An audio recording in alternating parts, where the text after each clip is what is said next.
Gumawa po ako ng Life Skills Interactive Module. Ito po ay pang grade 11 senior high school.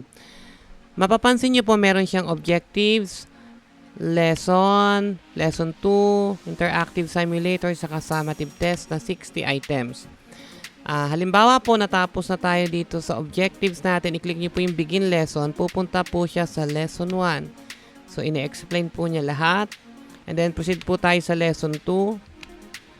Okay po. And then, enter interactive simulator. So, yan po. Aside po doon, meron siyang summative test na 60 items. So, eto po ay isa lamang po sa mga online modules na ginagawa ko po.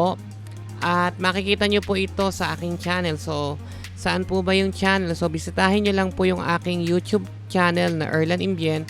Nandito po yung list ng mga application software module na pwede nyo i-download. So, halimbawa po, ito po yung ating video na gusto po nating i-download yung link. So, click nyo lang po iyon. And then, pagka-click nyo po rin sa link, may makikita po kayo under sa more o sa info po ng video, i-click nyo lang po yung here is the download link and then lalabas na po yung file kung saan nyo po siya pwedeng i-download.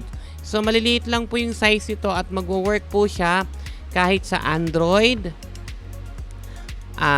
Mac, iPad, Windows at Linux. So pag check po natin kung gaano siya kaliit or yung file size po niya, ay pumapatak lang ng 36 kilobyte at ito po ay offline. So sana po ay makatulong to sa atin at huwag niyo pong kakalimutang mag-like and subscribe po sa aking channel. Salamat po!